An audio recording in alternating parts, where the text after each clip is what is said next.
Hey gamers, do I have a game for you today? It is Timber Time. Let's check it out.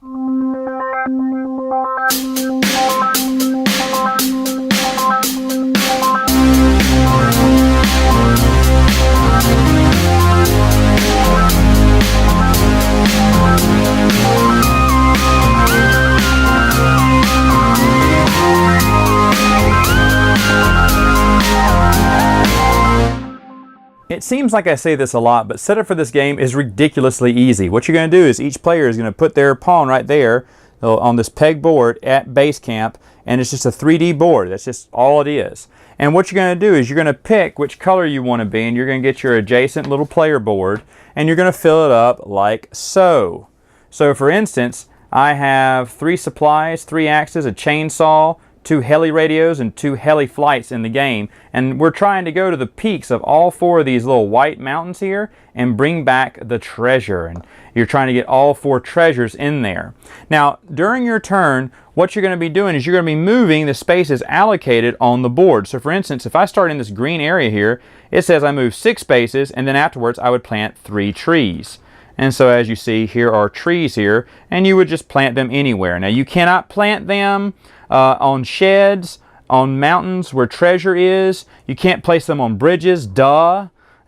So there's a few places, and you can't place them on helipads either. But you can place them anywhere else on the board, and you're going to be planting a lot of trees in this game. And as you see on the second level, it's 5 movements and 2 trees, 4 movements and 1 tree. No movements and trees up on the caps. There's a different way to move there. In fact, if you are on a snow cap, or you're on these little yellow areas, which are called flooded areas, then what you're going to do is you're going to roll this die instead, and you're going to move however many spaces the die indicates here.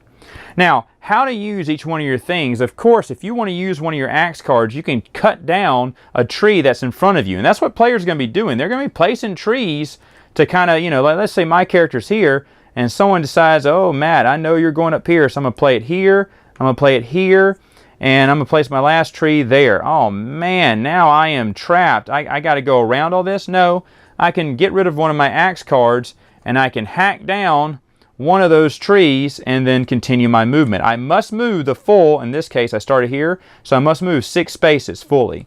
Now I can chop down any trees I want to in the game. I can use my chainsaw. My chainsaw will chop down 2 trees. If I really want to do some heavy cutting, I could do that as well. How you cross over broken bridges here, like using the canoe, how to get around faster in the game, is you have to use your little supply. And it's these little barrels that come in the game. They even say supply in there. Now you get 3 to start off, but you're going to need way more than that as time goes by, because you're also going to need barrels to get on top of the top mountain. So you need supplies. Once you get up here, you got to get rid of one of your supplies again. So to refill up on axes and supplies here, what you're going to do is you're going to go to one of these sheds, and you have to get there by exact count, but you can maybe move around it a couple of times and then land in the middle, as long as another player's not there. If they have these little silver roofs on them, then that means they refill your supplies. If they're just regular brown roofs on them, they resupply your axes. Now, as you're moving on through the game, other things, you see there's these discolorizations on the board, and it may not pop up much in the game, but some of them are just different colors than their regular dominant color on that level. That is called a hotspot.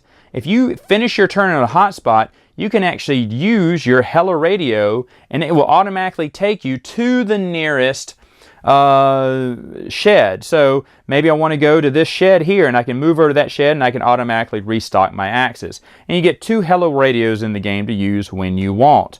The little H are the helipads, and so when you play your helipad card, it'll move you to the next available helipad space, which would be here, here, or here for me.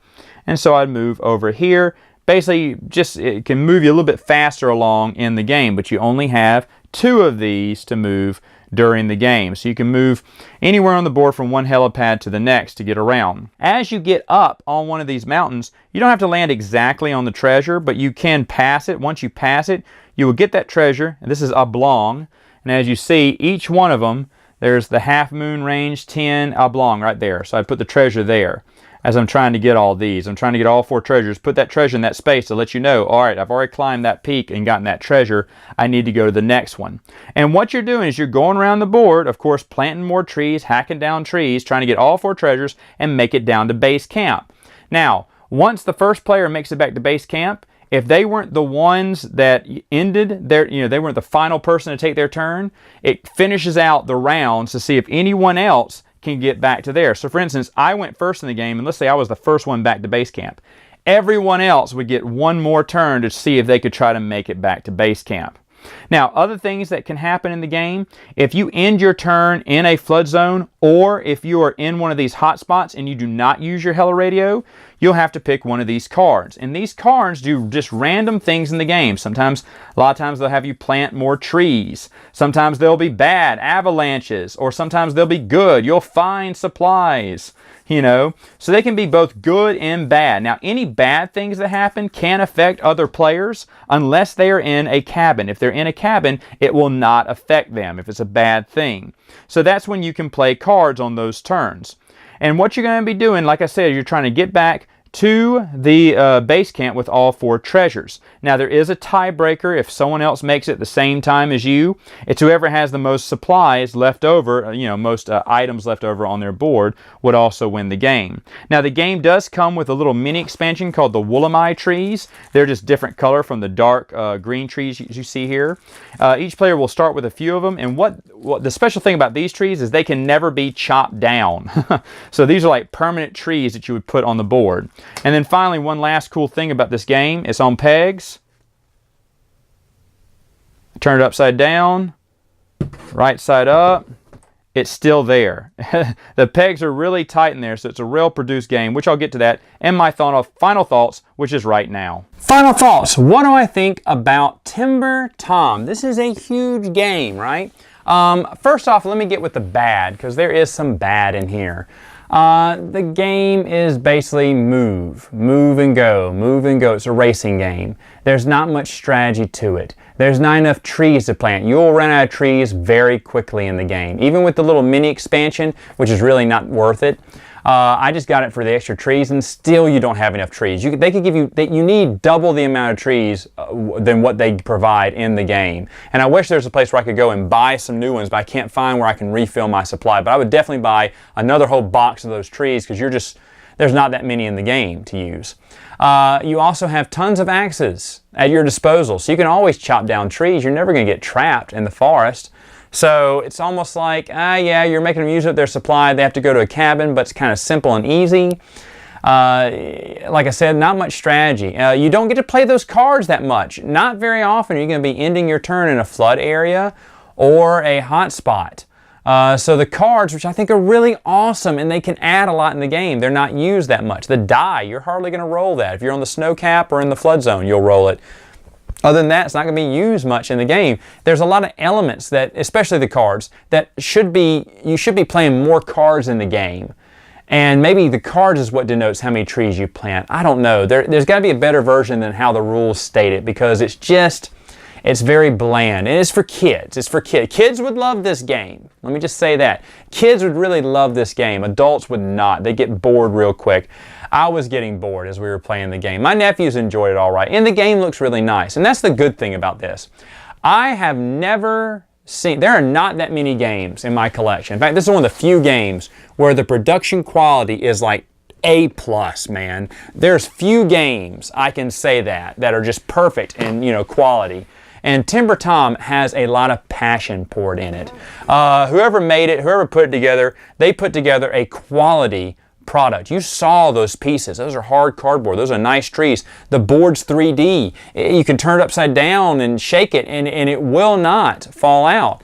I love that. I love the quality. Looking at the pieces, setting the game up, I was like, this is going to be a great game. And as we played, I was like, oh, this is just a regular move, almost roll and move, but you're not rolling. Remember, on each level, you already have dictated how many spaces you're going to go. So basically, a lot of the games would be the same. Yes, there is a factor when you're on the roof to roll the die, or in a flood zone, roll the die. But other than that, it's going to be the same movements and the same, rolls. And sometimes someone will plant a tree in your way. Sometimes there won't be any trees. One rule that we put on is that if all 3 people have gotten, treasure from one of the mountains and we still need trees, we can pull from that mountain that no one else is going up again. And that's kind of how we refurbish our trees there. But it really needs more trees. It needs less of those stations to get supplies and access. I think there's too many of them. I think there needs to be less of those, and that would be fun. And there needs to be more card playing, more bad things or good things happening. I think if you were to sit down and I was to rewrite some of the rules here, you would have a really good game. Right now, you have a kiddie game that's one of the most beautiful children's game that has ever been made in the history of board games is what you have here. Should you get it? No. Costs too much. I got it because I like the production quality. I thought it'd be good. I still think with, like I said, little rule tweaks, it can be a great game. But no, you shouldn't. There's other great kiddie games that you can get instead. Anyway, gamers, that is all the time I have for now. Until next time, game on!